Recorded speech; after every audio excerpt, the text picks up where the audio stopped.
La sesión va a ser grabada la primera hora, que es como el contenido sobre el manual, sobre el tema de vestimenta incluyente, y posteriormente vamos a pausar la grabación y vamos a pasar a la parte de preguntas y respuestas, también para que ustedes se sientan cómodas haciendo sus preguntas, sabiendo que ahí paramos la grabación.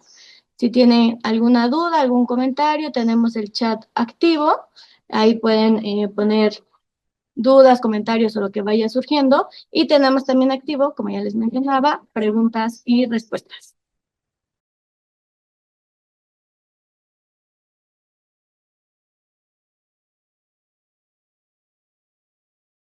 Y pues para ya no quitarles más su tiempo, vamos a empezar con la bienvenida. eh, y un poquito también contarles, pues, por qué estamos presentando esto. Entonces, me presento, yo soy Marisela Hernández, responsable de la vinculación con el sector privado del Consejo para Prevenir y Eliminar la Discriminación de la Ciudad de México. Y les doy la bienvenida a este webinar que la verdad nos emociona un montón llevarlo a cabo porque además de que se va a hablar de información muy relevante, en este webinar les vamos a presentar nuestra... nuestro manual para la construcción de guías de vestimenta incluyente, que surge como una necesidad, ¿no? Nos, a veces nos pasa con las empresas que no saben cómo empezar, ¿no? Cómo hacer estas guías, cómo cambiar estos códigos, cómo volverlos más accesibles. Entonces, un poco en conjunto con Adil y desde acá, desde el COPRED, nos dimos a la tarea de sentarnos a pensar en esas posibilidades. Esta sesión tiene el objetivo de presentar el Manual Empresarial de Vestimenta Incluyente, la cual es una herramienta práctica para que las empresas construyan espacios laborales respetuosos, diversos y libres de discriminación. Y que así también las empresas conozcan recomendaciones concretas, criterios legales y buenas prácticas para analizar su código de vestimenta desde un enfoque de igualdad y no discriminación. El día de hoy nos acompaña el equipo de ADIL y nos acompaña también la presidenta del consejo. Estaremos, por parte del consejo, está la presidenta Geraldina González de la Vega Hernández. Por parte del equipo de ADIL está Ángel Candia, Fernando Velázquez y Francisco Robledo, quienes son socios consultores en ADIL, y que vamos a estar dando esta información sobre este manual, aunque la verdad también nos llevó un tiempillo trabajarlo, pero que sabemos que vale mucho la pena para que las empresas sepan cómo llevar a cabo estas revisiones de sus códigos, guías, manuales o demás de vestimenta. Entonces, le paso la voz a la presidenta para que les dé también la bienvenida. Adelante. Hola, muy buenos días. ¿Cómo están? Ahorita pues me disculpo, el tráfico en esta ciudad es impredecible y ya pues estoy por llegar al consejo, pero bueno, en el auto vengo ya, les doy pues un saludo muy cordial. Me da mucho gusto a quienes se hayan conectado a este espacio, justo como ya decía Marisela, pues se trata de un insumo que para nosotras es muy importante, que hemos trabajado junto con los colegas de ADIL. Me da mucho gusto saludarles ahorita por acá, Paco, Fernando, Ángel, porque bueno, pues esta guía de vestimenta incluyente para las empresas pues se ha convertido ya en un insumo muy importante para nosotros, porque justo como decía Marisela, nos hemos dado cuenta que es una de las grandes disyuntivas de las empresas, ¿no? Cómo construir un espacio libre de discriminación dentro de un espacio en donde se necesita, digamos, definir una vestimenta, se necesita definir un código de vestimenta o un uniforme por las funciones o los servicios que presta esta empresa. Entonces, pues si me permiten, voy a apagar mi cámara porque voy a seguir la presentación para no venir yo aquí como moviéndome y no distraerles en el cuadrito que queda acá, pero... Gera, creo que se apagó tu micrófono. Perdónenme, apagué el micrófono en lugar de apagar la cámara. Ya, eso era la intención, era apagar la cámara para poder yo dar esta plática que justo viene soportada por una presentación, porque alguien preguntaba hace un momento que no se veía la presentación y entiendo que todavía no se había puesto porque ahorita sí ya se puede ver. En este espacio vamos a abrir, como ya decía Marisela, un espacio para preguntas, para dudas, para comentarios. Creo que la siguiente lámina trae un QR en donde el objetivo era precisamente, ¿no? Compartir ahí sus comentarios y creo que ese es el código que estaba preguntando ahorita una compañera del código Menti. No sé si es ese, Marisela. Sí, ese Ok, es el código. perfecto. Entonces es ese, Fabiola. Bien, pues entonces un poco comentarles desde dónde viene esta preocupación. Como les decíamos, desde el Consejo y desde ADIL, digo, no voy a hablar por ellos, por ellas ahora, pero bueno, pues compartimos esta preocupación con el trabajo que realizamos de apoyo, de orientación, de vinculación con las empresas, precisamente relacionado con la implementación de políticas de diversidad y de inclusión. Y una duda que surge siempre tiene que ver precisamente con cómo construir un código o una guía de vestimenta que no sea discriminatorio, que no sea excluyente. Entonces, pues podríamos pasar a la siguiente lámina, por favor. Vemos acá los resultados de 2 estudios que se realizaron por parte de Eva Arceo y Raimundo Campos, y el otro es de Raimundo Campos también y Eva González, en donde lo que se estuvo buscando, digamos, o investigando a través de el envío de currículums es qué tipo de personas son las que más son llamadas por las empresas cuando envían un currículum con una fotografía. Y los resultados pues no nos van a sorprender, y no nos van a sorprender porque sabemos que vivimos en una sociedad profundamente racista, en una sociedad en donde nuestros estereotipos de éxito están relacionados con los estereotipos de belleza occidental, ¿no? Blancos, y que tiene que ver precisamente con considerar que una persona blanca va a ser mucho mejor profesionista o va a cumplir con los estándares que se están planteando para cumplir con una plaza de trabajo de manera mucho más adecuada que una persona morena, que una persona afrodescendiente, que una persona indígena. Vemos en la columna del lado izquierdo como en el primer estudio el resultado fue que las mujeres con una apariencia europea, blancas, delgadas, con un fenotipo asociado a la belleza hegemónica, pues recibían un 23% más de probabilidades de recibir llamadas a entrevistas que las mujeres y que los hombres con un fenotipo indígena o personas morenas que no cumplían con pongo entre comillas, estándar de belleza. Y por el otro lado, el estudio relacionado con el tamaño de los cuerpos, pues vemos, por ejemplo, que las mujeres no gordas o que se perciben no gordas en sus fotografías de currículum, tienen 37% más de probabilidades de llamadas a entrevista. Entonces, ¿qué nos dice este estudio que realizaron Raimundo Campos y Eva Arceo y Eva González? Pues justo que hay un estereotipo de cómo deben verse las personas, qué es lo que estamos esperando de ellas en el desarrollo de su profesión, en el desarrollo de su oficio, en el desarrollo de su empleo. Y precisamente esto, pues se vierte muchas veces en estas guías, en estos códigos de vestimenta, asumiendo que todos los cuerpos son delgados, que todas las personas tenemos el cabello de alguna u otra forma, pues liso, ¿no? Que nuestra piel va a combinar perfectamente con el color que se está proponiendo porque está pensado para una persona rubia, que las faldas nos van a venir bien, que los tacones nos van a venir bien, que los pantalones nos van a cerrar bien, que los sacos nos van a ajustar bien, y estoy poniendo solamente algunos ejemplos, pensado para cuerpos occidentales, para cuerpos europeos, delgados, con un fenotipo específico que no es necesariamente el fenotipo de la mayoría de las personas en nuestro país. La siguiente, por favor. Entonces, vemos que además estos datos de estas investigaciones, pues coinciden también con el número de quejas que hemos estado atendiendo en el Consejo.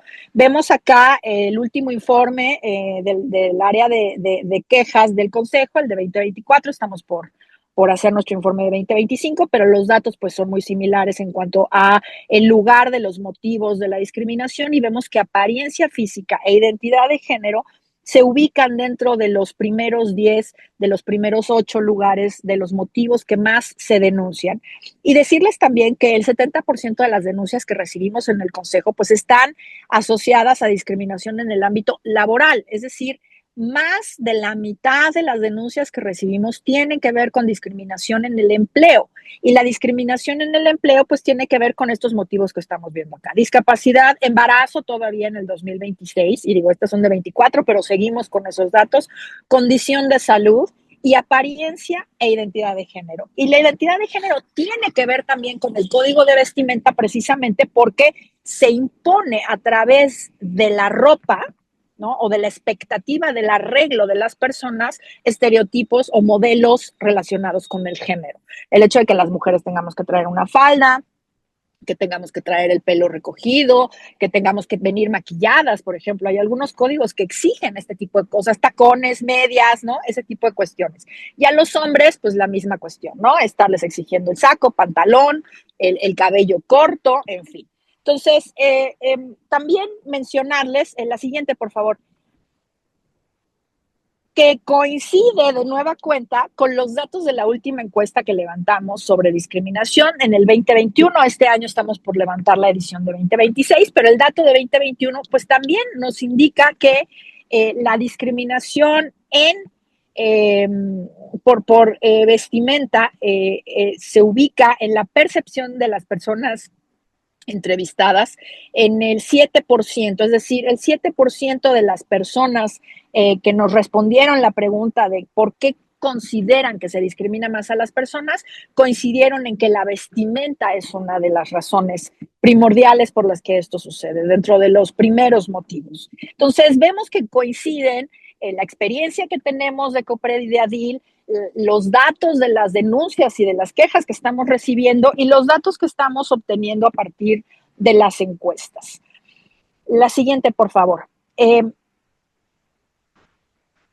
Acá también traemos otros datos del estudio Cómo pensamos y evitamos la discriminación en el trabajo, experiencias de personas trabajadoras en la Ciudad de México, que fue un ejercicio que realizó la Secretaría Técnica del Consejo con personas trabajadoras en las empresas que forman parte del Gran Acuerdo por el Trato Igualitario. Y justo gran parte de los resultados de este estudio nos señalan que los motivos por los que más se discrimina a las personas en su empleo son el género, el racismo, el clasismo y la edad. El 21% de las menciones sobre racismo y clasismo correspondieron a discriminación por apariencia física, tono de piel y vestimenta. Y lo que más nos comentaron en estos casos fue precisamente que hubo o existen comentarios ofensivos y trato diferente por la apariencia física y la negación de un puesto por la apariencia de las personas ante contrataciones y promociones. Es decir, cómo nos vemos las personas pasa por sesgos racistas y por sesgos clasistas y, por supuesto, por sesgos de género, ¿no? Entonces, estamos viendo que la problemática alrededor del tema de la vestimenta no es solamente una cuestión relacionada con si pido falda o pido pantalón o a todo mundo le pongo pantalón o dejo de pedir tacón, ¿no? Pasa por cuestiones de sistemas de opresión que tienen que ver con el racismo, que tienen que ver con el gordo-odio, que tienen que ver con el clasismo, ¿no? Cómo se viste la gente, que tiene que ver con el género, cómo le exijo a las personas atendiendo a la identidad de género que se vean o espero que se vean de determinada persona por el género que me han manifestado con el que se identifican, ¿no? Entonces, en este sentido es súper importante que entendamos que cuando estamos hablando de vestimenta, estamos cruzando por sesgos relacionados con esta idea de la imagen profesional asociada a los estereotipos de belleza occidentales. Hemos visto, por ejemplo, cómo a las mujeres, sobre todo, pero también a los hombres, a las mujeres afrodescendientes, se les exige esconder su cabello justo por considerarse que no se ve serio, que no se ve profesional, que no se ve adecuado. Inclusive hay comunidades en donde se le llama al cabello afro cabello o pelo malo porque se considera que no es un buen tipo de cabello para hablar, digamos, de estándares de belleza, ¿no? Y esto cruza precisamente pues estas expectativas que se tienen de una imagen profesional a la hora de contratar o a la hora de pues que una persona permanezca en su empleo. La siguiente, por favor. Entonces, vemos cómo esta construcción de la imagen profesional, digo, aquí son unas imágenes que encontramos en el Internet, pero si ustedes ponen en cualquier buscador, ¿no? Mujer profesional o abogada profesional, contadora profesional, van a encontrar fotografías de personas blancas, de personas delgadas, con un tipo de cuerpo muy semejante a los estereotipos occidentales, y que es a partir de esta mirada que se diseña precisamente o se piensa la vestimenta dentro de las empresas y que no necesariamente acomoda o es adecuada a las personas que están allí trabajando. Entonces, el trato diferenciado relacionado con la vestimenta de las personas no depende solo de las formas de vestir, sino que surge precisamente de los prejuicios, de los estereotipos, de los estigmas que están motivados por estas creencias construidas socialmente sobre la identidad de las personas y las concepciones de belleza. Y la idea es que, pues, esta construcción de imagen profesional es una idea basada en subjetividades sobre cómo deberían verse las personas en espacios corporativos y empresariales, ¿no? Estas prendas de ropa que vemos acá, por ejemplo, que son vistas como más profesionales, pues también tiene que ver, por ejemplo, con el acceso a recursos, a ciertos espacios privilegiados. También existen creencias sobre ciertas modificaciones corporales, por ejemplo, los tatuajes, los piercings, son menos formales, ¿no? Y lo pongo entre comillas, o las personas que los portan o que no utilizan esta imagen, pues tienen mayores retos para conseguir empleo, inclusive por tener cierta corporalidad y, por supuesto, cierta tonalidad de piel o cierto tipo de cabello. La siguiente, por favor. Entonces, es importante entender que existe una normativa detrás de la eliminación de este tipo de estereotipos dentro de los códigos o dentro de los manuales de vestimenta de las empresas. Eliminar los estereotipos, eliminar los prejuicios asociados a los códigos de vestimenta, pues es una obligación normativa que se desprende de cuerpos normativos internacionales, como por ejemplo las declaraciones de la Organización Internacional del Trabajo, los principios rectores sobre empresas y derechos humanos de la ONU.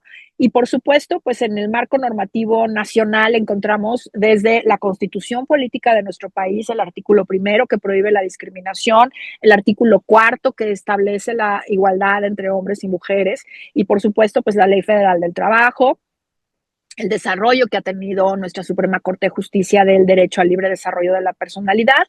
Y en el ámbito de la Ciudad de México, que es el que nos toca como COPRED, pues la Constitución de la Ciudad de México y, por supuesto, pues la ley para prevenir y eliminar la discriminación de la Ciudad de México, ¿no? Como un marco normativo pues bastante robusto que nos está indicando que es importante eliminar los prejuicios, eliminar los estereotipos, porque a partir de esos, o sea, cuando nosotros ponemos en acción ese estereotipo o ese prejuicio, estamos excluyendo, estamos distinguiendo y podemos discriminar a una persona.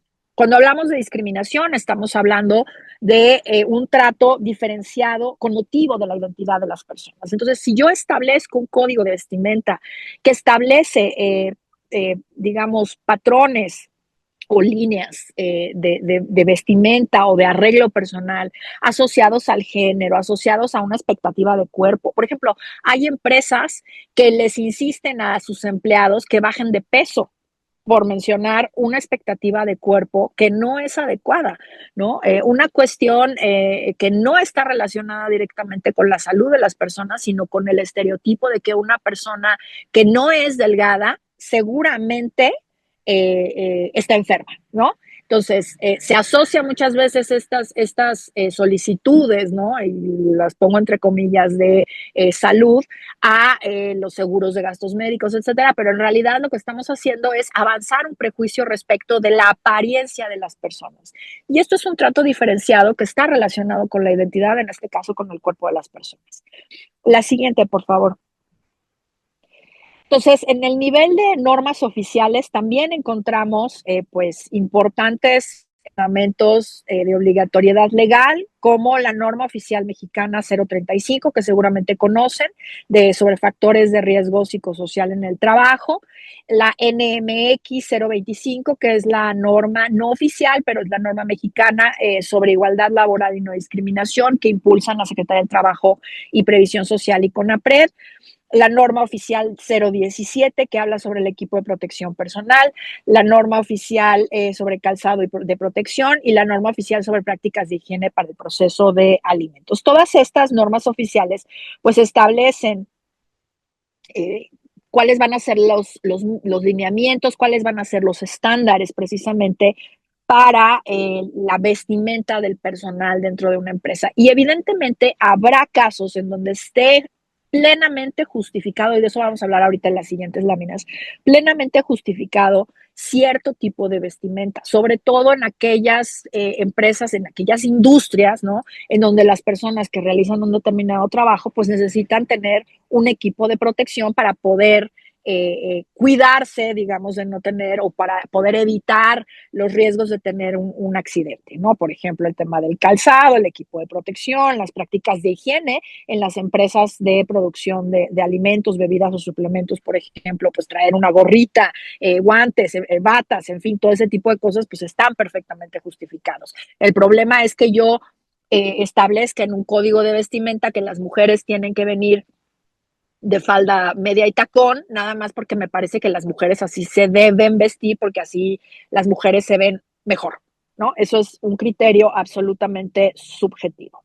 Y justo la siguiente lámina explica un poquito cuáles tendrían que ser los principios o los criterios a partir de los cuales tenemos que definir esa vestimenta. Decía yo, hay criterios de razonabilidad, de proporcionalidad y de objetividad en una industria, por ejemplo, que está manejando maquinaria pesada, en la industria de alimentos y bebidas, en un espacio en donde se están cargando cosas o se están transportando cosas o se están manejando residuos peligrosos o yo qué sé, que está plenamente justificado el uso de determinada vestimenta. Pero si trabajamos en el corporativo de una empresa y nuestro trabajo es sentarnos frente a una computadora para hacer un estudio, para trabajar en la computadora, pues no necesito tener una determinada vestimenta que se asocie con mi género, ¿no? Lo adecuado sería tener una vestimenta cómoda, ¿no? Si voy a dar atención al cliente, pues también puedo tener una vestimenta que refleje una imagen corporativa, que pueda reflejar una imagen profesional, pero que tenga que ver precisamente con que la persona esté cómoda y se sienta cómoda con ese tipo de vestimenta. Entonces, los principios que encontramos o que en los que basamos y que recomendamos que las guías de vestimenta, los manuales de vestimenta que desarrollen ustedes estén fundamentados serían la razonabilidad. La razonabilidad es un principio que lo que refiere es precisamente esta relación entre el fin y el medio de una medida. O sea, si yo lo que quiero es una imagen profesional o una imagen pulcra, digamos, porque soy una consultoría que da servicios muy exclusivos, pues puede haber una razonabilidad entre exigirle a las personas que vengan vestidas de manera formal, ¿no? Pero pues evidentemente esto tiene que estar relacionado precisamente, insisto, con criterios que tienen que ver con la proporcionalidad, es decir, que yo compare las medidas y sus fines, o sea, que el fin no sea un fin excesivo con respecto de lo que yo le estoy pidiendo a las personas, ¿no? Yo aquí quiero que todas las mujeres se vean súper femeninas y que todas vengan de falda, tacón y media, porque me parece que esa es una imagen corporativa muy buena, ¿no? Que da una imagen profesional de mujeres que se arreglan y que se preocupan por su apariencia. Ese es un criterio que no cumpliría con la razonabilidad, pues no hay una relación lógica entre los fines y los medios, pero sobre todo no cumpliría con la proporcionalidad, porque el fin es un fin excesivo que obedece a, y paso al siguiente, a la subjetividad, en este caso, de quien está definiendo esto, ¿no? No es un principio objetivo, ¿no? El exigir a las mujeres una determinada vestimenta o una determinada apariencia o arreglo relacionada con estereotipos de género. Las mujeres podemos utilizar falda, podemos utilizar pantalón, podemos utilizar medias o no, tacones o no, y eso no nos resta, ¿no? Capacidad o profesionalismo, sino eso lo único que está es enviando una señal de género que se nos está, en este caso, imponiendo una imagen asociada a la expectativa de feminidad o a la expectativa del ser mujer, ¿no? Entonces, para yo poder desarrollar una vestimenta que tenga que ver precisamente con el respeto a la identidad y a la apariencia de las personas, tengo que poner fines que sean eh, objetivos, ¿no? Es decir, que puedan ser justificados a partir de una normativa o de una política, que sean proporcionales con las medidas que estoy estableciendo y que sirvan para alcanzar esos fines. Eso quiere decir que una medida es objetiva, es proporcional y es razonable. La razonabilidad, repito, es la relación lógica entre los fines y los medios de una medida. La proporcionalidad es la comparación entre las medidas y sus fines, es decir, que si un fin es excesivo o es desproporcionado con el medio, entonces está dándose un trato desigual. Y objetivo nos habla precisamente sobre las bases con las que se puede justificar una normativa o una política. Y es a partir precisamente de estos tres principios que se puede evaluar si una política de vestimenta tiene o no tiene un sesgo discriminatorio, ¿no? Yo puedo exigirles a las personas que vengan formales, ¿no? Porque luego nos preguntan, ¿pero qué pasa si viene la gente en shorts y chanclas? Bueno, nosotros podemos exigir a las personas por el trabajo que realizan, ¿no? Si van a dar servicio al público, que vengan vestidas de determinada persona, de determinada forma, perdónenme, de determinada manera, ¿no? Para dar una imagen corporativa, pero ciertamente yo no puedo exigirles una vestimenta asociada a un estereotipo de personas, hablando de mujeres o, por ejemplo, hablando hace un rato del cabello, ¿no? Cuando hablábamos del cabello afro o de determinados tipos de peinado. Que las personas traigamos tatuajes o que tengamos perforaciones, pues también no tiene nada que ver nuestro profesionalismo y nuestra apariencia formal, no estamos en chanclas, estamos vestidos con un pantalón y una camisa, pero pues sí, se me ven los tatuajes, pero eso no implica que no vaya yo a cumplir de una manera adecuada con el servicio que tengo que proporcionar y que no sea yo una persona profesional, ¿no? Vamos viendo ahí cómo se pueden ir distinguiendo ciertos expectativas, ciertos fines de las empresas o de los empleadores, pero también con ciertos estereotipos. Entonces, la última, por favor. Pues como partes precisamente del trabajo que realizamos desde el Consejo, al principio les hablaba yo de el gran acuerdo por el trato igualitario, que es este espacio de vinculación que tenemos en el COPRED con las empresas de la Ciudad de México. Y a la fecha, pues ya tenemos 70 empresas vinculadas. El impacto de esta relación con las empresas, pues se traduce en cerca de 300,000 personas beneficiadas de manera directa, digamos, que están empleadas en todas estas empresas. Y lo que se ofrece a partir de esta vinculación no es propiamente una certificación, sino es una vinculación permanente, una red de apoyo de COPRED con las empresas y entre las mismas empresas. Nosotros podemos asesorar y acompañarles, compartimos talleres especializados como este, proyectos educativos, por ejemplo, como el Laboratorio de Buenas Prácticas, que también hacemos con ADIL, guías empresariales precisamente como esta, estudios de casos, etcétera. Y el distintivo que evidentemente pues sí les distingue como una empresa parte de esta red de empresas comprometidas con la igualdad y la no discriminación. Yo hasta aquí lo dejo para pasarle la palabra a mis colegas de ADIL y quedo aquí muy atenta y muy pendiente. Ya llegué a la oficina, así es que ahorita prendo mi cámara ya entrando a mi escritorio. Muchas gracias.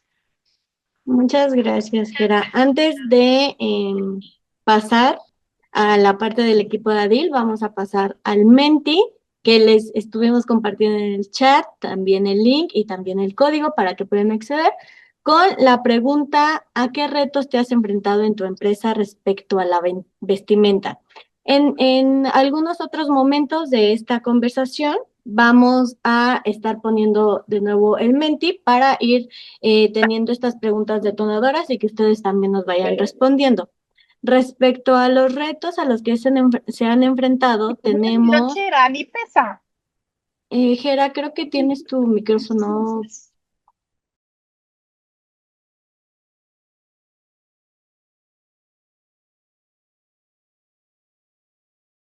Mari, estás en silencio.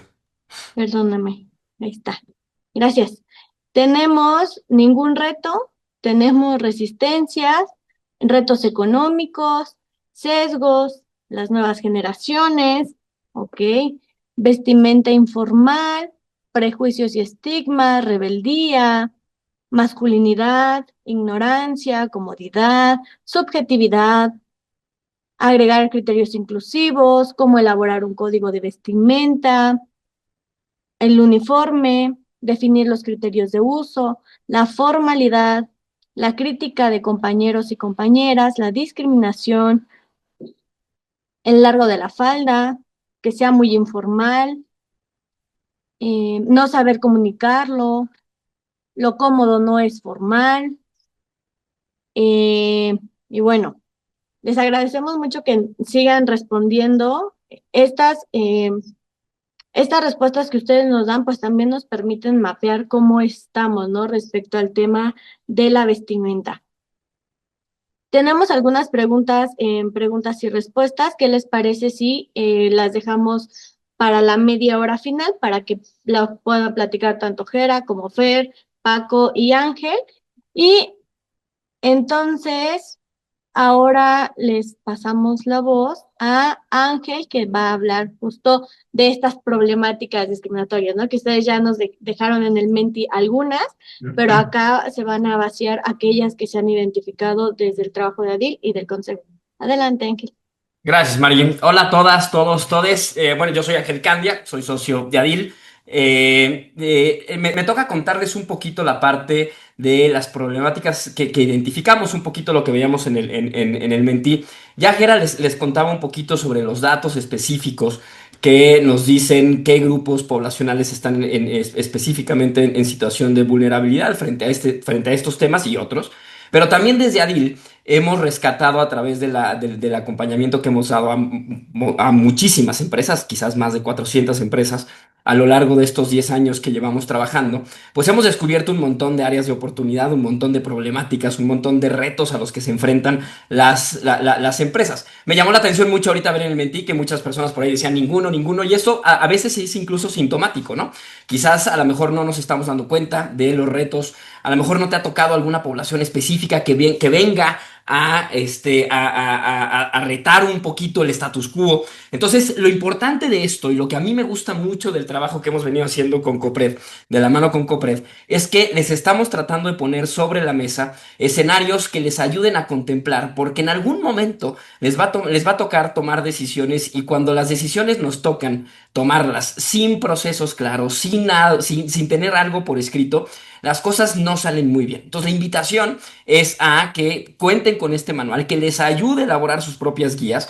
Y ahí, por supuesto, desde mi rol y desde nuestro rol como ADIL, como consultoría, tengan la certeza de que podemos acompañarles para ir ajustando esto que les vamos a proponer de manera general a la realidad de sus empresas. Entonces, les voy a ir contando las 7 problemáticas que hemos identificado, insisto, tanto desde los datos duros como desde el trabajo que hemos hecho con empresas. Si me regalas un clic, el primero es el que está basado en descripciones que son subjetivas o interpretaciones personales.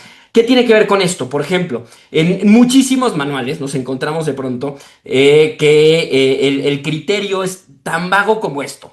Se espera que la vestimenta sea adecuada o que la presentación sea profesional. Y como esto es particularmente ambiguo, no son criterios claros, lo que hace es que permite que, por ejemplo, una persona supervisora pueda sancionar a alguien porque trae tenis y otra no la sancione porque, según su criterio, es lo suficientemente profesional o es vestimenta adecuada. Otro ejemplo, por ejemplo, muy común, puede verse desde prohibir, ojo con mis comillas ahorita, prohibir peinados extravagantes. Nos hemos encontrado con frases de esta naturaleza. ¿Qué significa que algo sea extravagante? Y además me gustaría adelantar la pregunta y cuál es y cuál sería lo problemático de esto que es extravagante. Pero esto lo que termina haciendo es que afecta desproporcionalmente, como lo explicó clarísimamente Gera ahorita, a personas que tienen estilos culturales específicos, ¿no? Pensemos en trenzas, en personas que usan peinados afro, colores de cabello, que se pintan el cabello, etcétera, etcétera. Entonces dejas abierto un margen importante al criterio de quien esté en ese momento ejecutando lo que el manual está planteando. Otro tema, ya lo decía Gera y sí lo quiero retomar, tiene mucho que ver con el tema de los tatuajes, por ejemplo. Yo soy una persona que trae tatuajes por todas partes. E históricamente se ha entendido que los tatuajes es algo poco profesional. Yo me acuerdo cuando iba creciendo, mi papá me decía que él nunca contrataría a una persona con tatuajes porque los tatuajes le decían mucho. Los estereotipos y prejuicios que están asociados a que una persona tenga tatuajes están muy arraigados en nuestra sociedad. Y hoy me enfrento en muchísimas de las empresas con las que colaboramos y a las que acompañamos, en que gran parte de los problemas que están enfrentando es que de pronto llega alguien y dice, es que un tatuaje visible no se ve profesional. Y tenemos que entender que el que tú tengas o no un tatuaje, quizás un piercing, un arete, alguna otra cosa que tenga que ver con tu propia expresión, pues lo que termina pasando es que justificamos que no se trata de algo que no es profesional, que no es la imagen corporativa, cuando en realidad poco tiene que ver con con la capacidad que tenga la persona de desempeñar sus labores. Esto comúnmente pasa, sobre todo en aquellas empresas que dan servicio al cliente, ¿no? Es qué tipo de imagen quiero dar a mis clientes.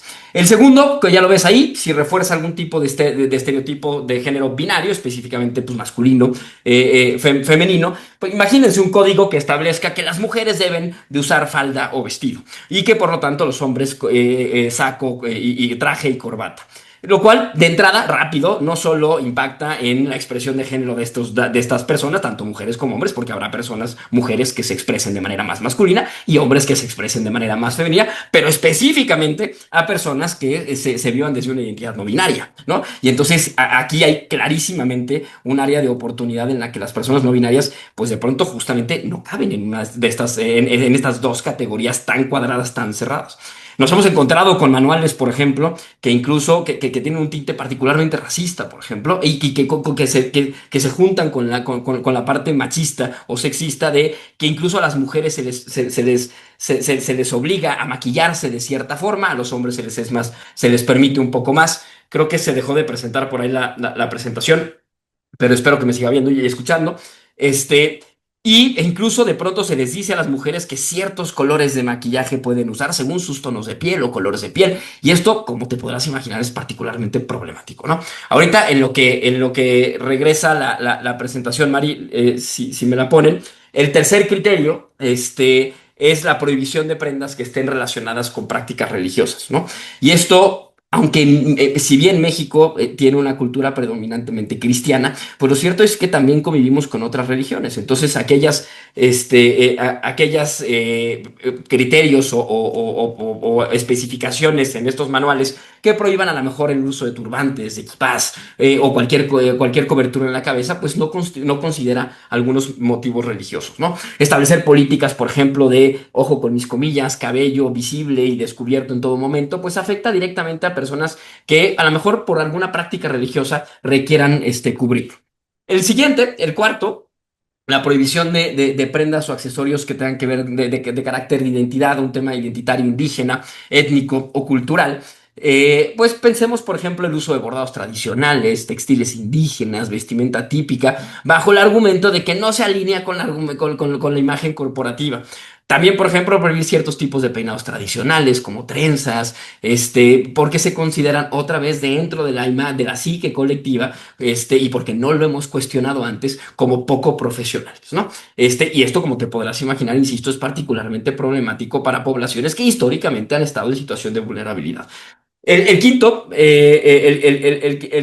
problema o detonadores de discriminación es que no existan ajustes razonables hacia personas con discapacidad. ¿Cómo se puede ver esto en dos ejemplos muy concretos? Por ejemplo, exigir el uso obligatorio a lo mejor de un calzado específico, formal, rígido, que no permita alternativas ortopédicas o cómodas para personas con alguna condición médica, por ejemplo.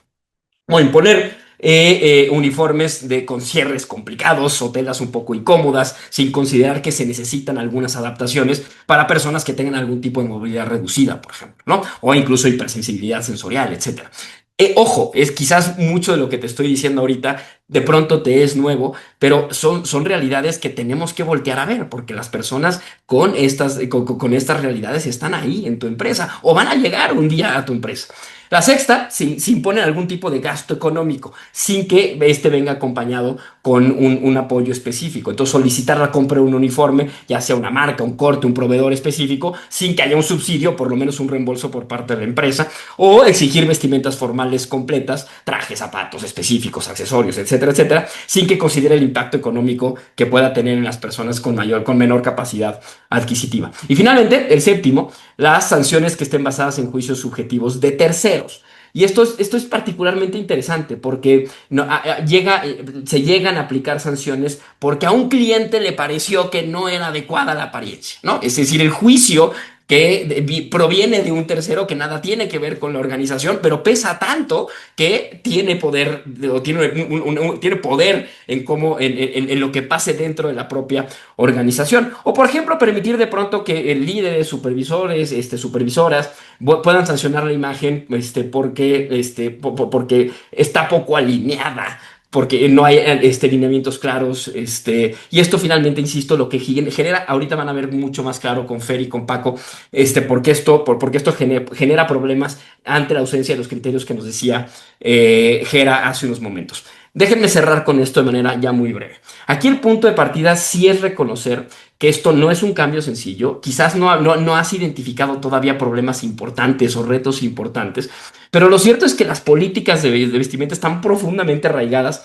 en la cultura organizacional y específicamente en expectativas históricas sobre lo que debería de verse o lo que es profesional en términos de lo que hemos, insisto, creído toda la vida. Y sobre todo en dinámicas internas que implican una negociación constante. Mover un poquito un código, proponer algo novedoso, algo que nos aleje de lo binario, algo que permita la visibilidad de tatuajes, de la expresión de género más libre, pues implica una negociación constante, con liderazgos, con áreas legales, con relaciones laborales, incluso con sindicatos, e incluso muchas veces con las percepciones individuales de las propias personas que trabajan ahí. Nos encontramos con empresas con grupos específicos poblacionales que históricamente se han vestido de una forma y se sienten orgullosas de vestirse de esa forma, y el llegar a cambiar, porque representa incluso un tema identitario desde esa perspectiva, llegar a modificar o a ser permisivas con ciertos lineamientos, pues de pronto representa un reto al status quo. Entonces el reto también puede venir desde la población misma. Entonces creo que es entender que estos procesos no van a cambiar de la noche a la mañana, sí requieren de un montón de diálogo, de ajustes graduales y sobre todo de claridad en los criterios que te van a contar ahorita, sobre todo Fernando, y ya después con un poco más de detalle Paco. Ojo, hay una línea muy delgada entre resguardar la imagen institucional y vulnerar derechos. Sí se vale apostarle a cuidar lo que quieres presentar como imagen, pero creo que es importante que entendamos que la imagen no puede, o más bien déjame replantearlo, las personas no pueden ser el referente de la imagen o cómo se ve la persona, sus características inherentes, ya sea expresión, identidad, etcétera, no pueden ser lo que uses tú como imagen para la empresa, porque como te lo hemos contado hasta ahorita, esto afecta siempre desproporcionadamente a los grupos que históricamente han sido discriminados.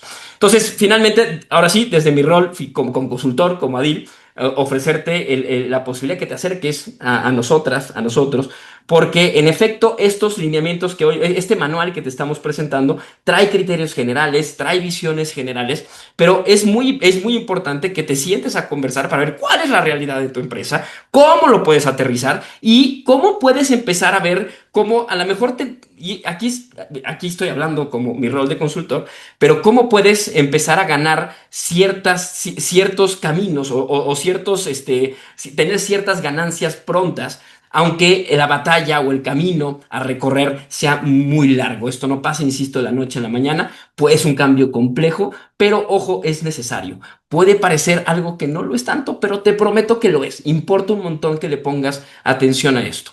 Cuando se gestiona bien, se evitan riesgos, pero se fortalece la legitimidad, la coherencia institucional y sobre todo la sustentabilidad, perdón, de la organización a largo plazo. Va un poquito por ahí, gente. Vamos a seguir pensando pendiente de preguntas.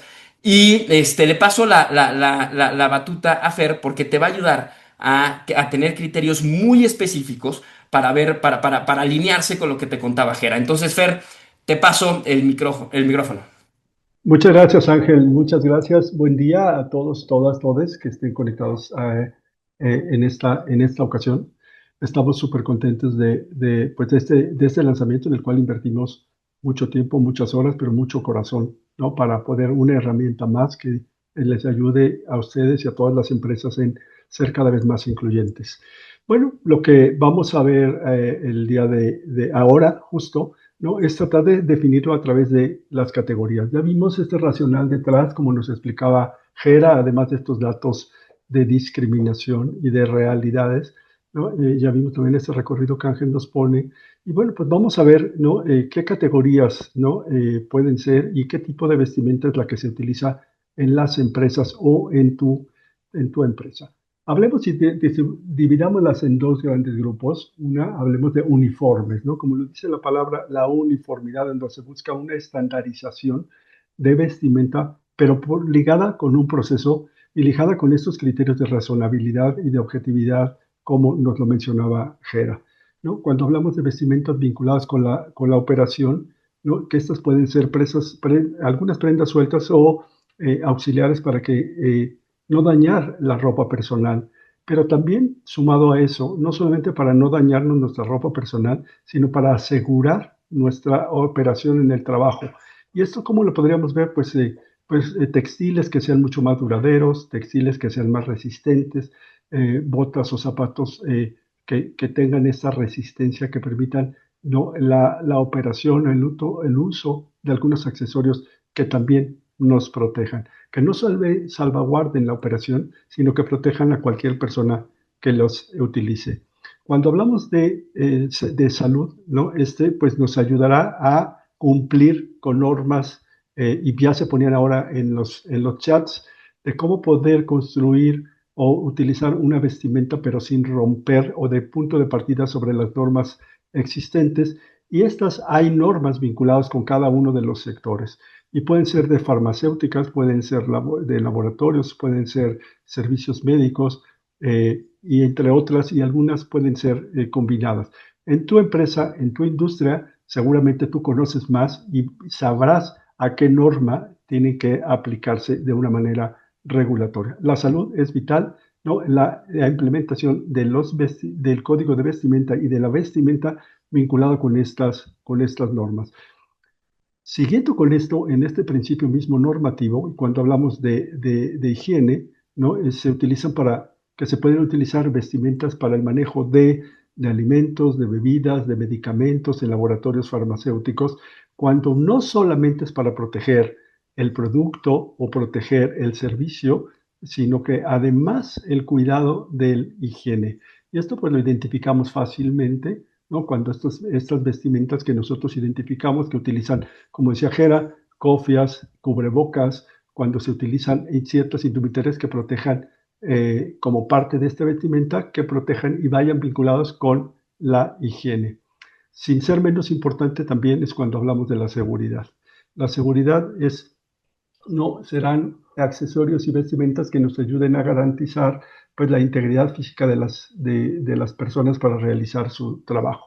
Ya me lo mencionaba, ¿no? Y está directamente vinculado también con la operación.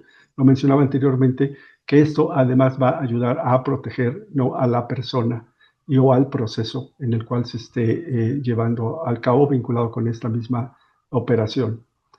Imagen de marca.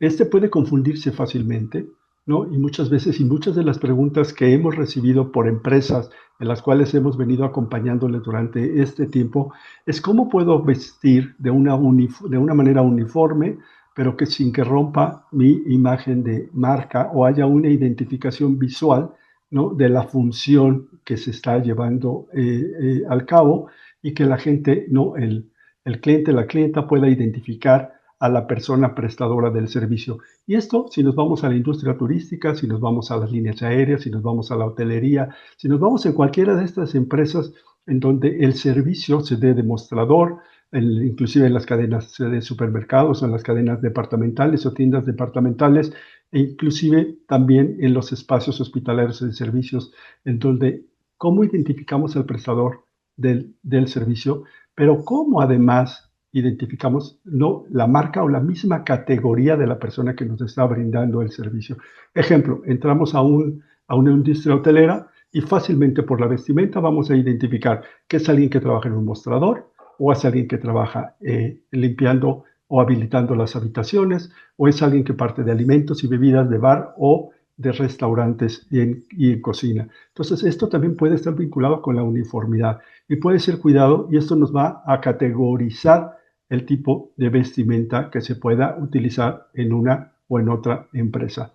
Empresas, y lo vamos a ver en la siguiente lámina, con un ejercicio que te voy a pedir, pero vamos a ver que puede haber muchísima combinación en ello y que podríamos tener que en una misma empresa puede haber casi todas este tipo de categorías de vestimenta. Cuando hablamos de vestimenta corporativa, que es otra gran preocupación, es ¿y hasta cuál es el límite y en qué momento puedo yo exigir? ¿No? Lo decía Yera también, lo decía Ángel, puedo exigir que la uniformidad rompa o buscar la uniformidad o el cuidado con la vestimenta cuando hablamos de una vestimenta corporativa individual, en la cual una característica súper importante, punto de partida, es que cuando el costo es absorbido por la misma persona trabajadora, entonces estamos hablando que esto le lleva a tener una libertad en el seleccionar el tipo de vestimenta que va a seguir. Bueno, no, dejamos que esté en criterio y que sea en elección de la persona, de las actividades cotidianas de la persona. Algo súper importante y que decía Ángel también, la multiculturalidad, ¿no? Todos esto es la religión que profesamos, pero dentro también de la geografía en este país y no en América Latina y en el mundo en general, también están pues los cambios de temperatura, la temperatura, el clima, los espacios en los cuales nosotros laboramos, y esto también nos va a llevar a la libertad del uso de una vestimenta sobre la otra y la elección personal, ¿no? Mismos lugares donde puede haber una temperatura muy baja en el invierno, en el otoño, o el otoño en el invierno, y que aumenta considerablemente desde la primavera y en el verano, y que podrá estar en el criterio tuyo de cualquier persona. No habrá lineamientos obligatorios o no existe un lineamiento obligatorio, que lo había en los años 60, 50, 70, ¿no? Y como lo mencionaba ayer, es decir, bueno, porque como eres mujer tienes que vestirte de cierta manera, nada más por el género. Esto no podrá ser exigido y quedará en libertad de la misma persona. Y bueno, dejará a criterio de la persona pues las prendas que sean adecuadas pues en la misma situación del negocio, ¿no?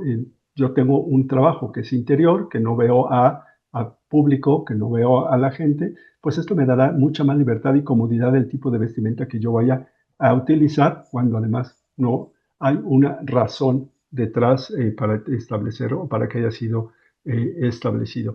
Y por eso, por lo tanto, pues no hay sanciones que puedan estar vinculadas. Y en la construcción de tu mismo código de conducta, en tu código de ética, pero en la guía de vestimenta que tú vayas a diseñar, pues el no establecimiento de una sanción cuando no hay una obligatoriedad del uso de una u otra vestimenta. Entonces hemos recorrido, ¿no?, un tipo de uniformes y un tipo de vestimentas corporativas en las cuales y algunas características que nos darán o te darán guía para la construcción de tu propia vestimenta. Y ahora, pues te invito a que nos aportes y que nos ayudes, ¿no?, a ver qué tipos de vestimentas tienes. Y entonces, si gustas entrar con este código QR y dentro de tu empresa, qué tipo de vestimenta se está utilizando o se utiliza en tu empresa. Pon atención que cuando tú respondas te va a abrir las categorías y tú hagas una distribución, piensa cuáles las categorías que en tu empresa hay de uniformes y dentro de ellas cuáles son, de manera, cuál es el peso proporcional dentro de tu empresa. Por ejemplo, ¿no?, te encuentras alguna de ellas y decir, la mayoría, ¿no?, toca, la mayoría de mi personal es personal operativo y entonces le pongas ahí un porcentaje. Creo que hemos perdido también temporalmente el QR. Ahorita vamos a esperar. Y bueno, antes de poner que aquí está el QR mismo, pero aquí vamos a ver qué tipo de vestimenta estás ayudándonos a responder, ¿no? Agradecemos, por favor, si le damos Naomi, si le damos, por ejemplo, un refresh al ejercicio de Menti para ver qué respuestas se están construyendo. Aquí, ya estamos viendo. Bueno, pues la respuesta seguramente es solamente una persona. Si una persona ha respondido y nos está diciendo que es de vestimenta corporativa, gracias, ya estamos viendo respuestas, estamos encontrando, ¿no? Aquí ya se está construyendo, ¿no? Entonces reflexionemos en lo que se van construyendo. ¿Cuál es la combinación de tipos de vestimenta que tenemos en tu empresa? Y esto te dará la guía, ¿no? Y este pensamiento te dará la guía de qué tan amplio tendrás que hacer tu misma guía y cuáles serán las características que plasmes dentro de la guía. Esto con mucha más explicación de esta misma sesión lo podrás ver ya si ya accediste y si ya descargaste, ¿no?, la guía, este manual para la construcción de guías de vestimenta incluyentes. Y vamos a ver, ¿no?, que tenemos 47 respuestas en donde vemos que hay un gran peso, ¿no?, sobre la vestimenta corporativa. ¿Qué quiere decir? Punto de partida es que seguramente pues la mayoría de las empresas que están conectadas en esta sesión pues tienen oficinas y entonces un peso proporcional importante es gente que está en el espacio de oficinas que no tendrá que la obligación de utilizar de otro tipo de vestimenta, pero de ahí nos vamos a la operación, ¿no? Vemos que también, ¿no?, hay representación y respuestas sobre un informe con imagen de marca, que seguramente son prestadores de servicios, ¿no?, que dan la cara a sus clientes o a sus visitantes. Hablamos de seguridad, que es una proporción, un porcentaje que también en casi todas las empresas deberá existir. Algo importante es que también muchos de estos pueden ser proveedores externos. Entonces, la vinculación con su mismo cadena de valor, con los proveedores que ustedes tienen contratados para este fin, cuáles son las mismas características que también, ¿no?, el uso de esta uniformidad no atraviese ni violente su propia guía de vestimenta. Si tienes muchos proveedores externos, tendrás que pues platicar también con ellos, revisar cuáles son sus alcances para que eso los puedas plasmar correctamente en tu propia guía y de esa manera pues también hacerla incluyente. Y bueno, pues vemos de uniformes de salud y uniformes de higiene. Entonces aquí con 72 respuestas nos estamos dando ya un panorama de tus respuestas y estamos viendo esta distribución dentro de estas categorías de uniformes que nos estás compartiendo y ya veremos más adelante cuando tú construyas tu guía si se mantiene esta misma proporcionalidad. Bueno, pues gracias por esta parte y ahora le doy la voz a Paco que va a continuar con esta sesión. Gracias, Fernando. Buen día a todas y todos y todes. Bueno, soy Francisco Robledo, me pueden llamar Paco. La última pregunta dentro del QR que ya abrieron, que es que ahorita se está presentando, si lo quieren ir llenando, ¿cuáles son los retos internos a los que se van a enfrentar para implementar una guía incluyente? Creo que esa pregunta incluso ya nos la están dejando en el chat, en el Q&A, y podemos resolver con las diferentes perspectivas. Eh, podemos entonces, pues con esta perspectiva de los diferentes tipos de vestimenta y viendo que la mayoría de ustedes utilizan una vestimenta corporativa, es decir, del día a día, pues podemos enfocar mejor las respuestas. Si regresamos a la presentación, Naomi, por favor. eh, Me toca pues comentarles pues esta última parte para una suerte de guía de los 10 puntos de análisis que les invitamos que hagan para poder determinar qué tan incluyente es su código actual.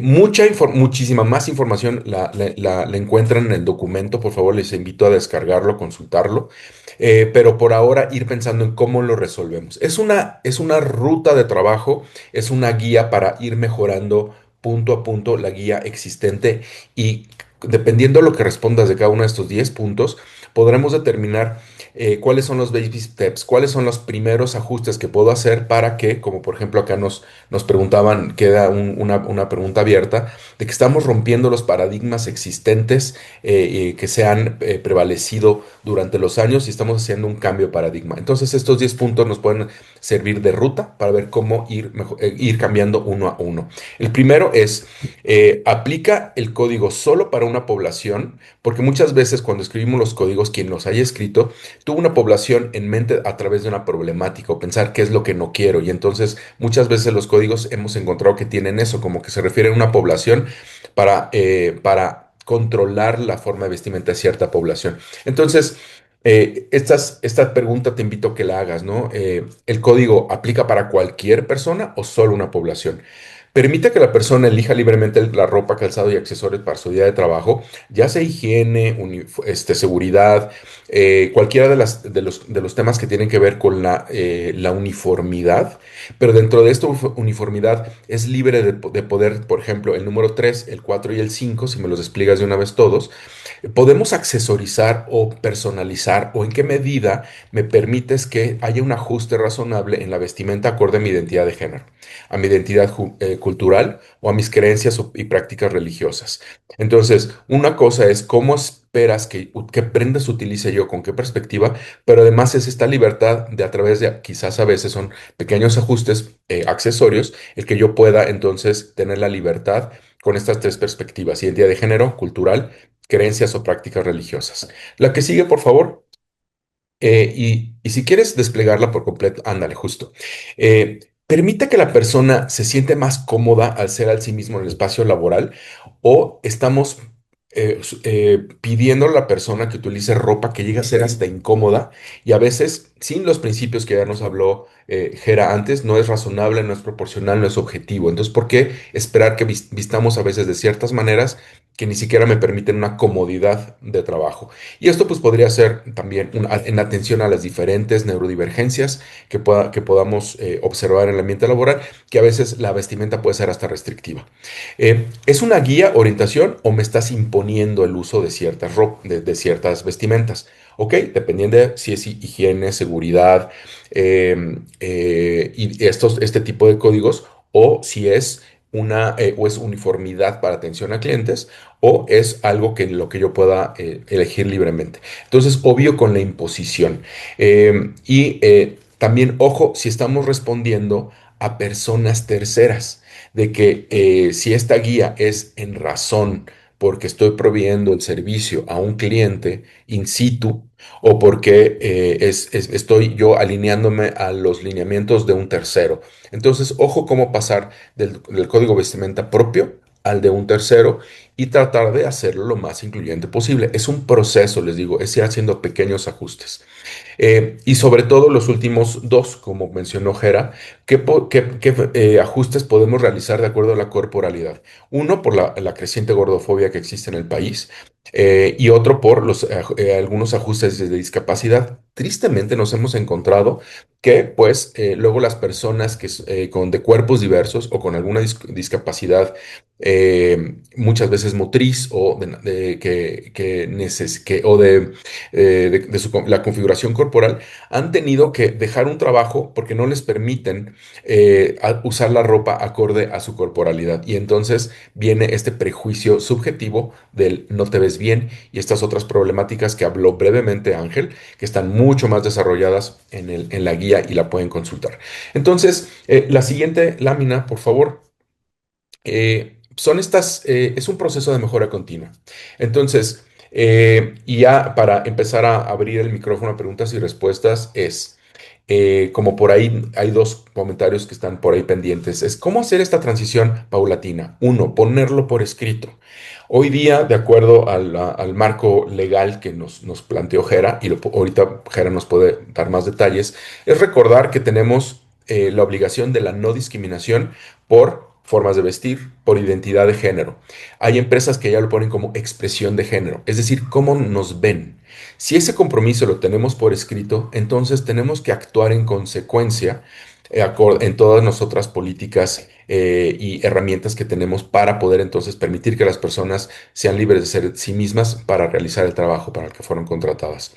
Entonces, evalúa tu documento actual bajo estas tres premisas. Son fundamentales y a lo mejor hay que repetirlas, Gera. Es entender la razonabilidad, proporcionalidad y objetividad de cada uno de los requerimientos que tu código tenga. Además de estas 10 propuestas, entender cada una de las solicitudes o invitaciones o imposiciones que estés haciendo, si realmente cumplen estos tres puntos, para así poco a poco irlas modificando. Cada caso es único, no hay una receta secreta que sirva para todas las empresas. Entonces les invitamos justo a pues contactarnos y ahorita pues abriremos el micrófono para bueno, y atenderemos las preguntas pendientes aquí en el chat. Entonces, estas 10 propuestas están en la parte final la misma guía que ya pueden descargar y ahí pueden leer un poco más detalle de lo mismo. Entonces, sabemos que estamos a punto de la hora y pues puede ser que perdamos gente. Les invitamos a quedarse 25 minutos más. Marisela, no sé si quieras hacer alguna acotación. Le damos las gracias a Daniel. Muchas gracias, Paco. Pues en este momento hemos como concluido la parte del contenido. ¿Me ayudan, Kipa, por favor, con la siguiente diapositiva? Ya sé que tienen varios comentarios, preguntas, entonces acá tenemos también un Menti en donde ustedes pueden entrar. Es el mismo Menti que estamos usando, no se preocupen, para ir dejando preguntas, además de las que ya tenemos.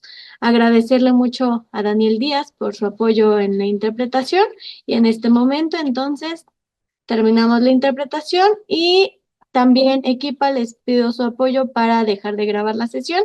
Esta parte de la sesión se va a subir al YouTube del Consejo y en la siguiente parte de esta sesión.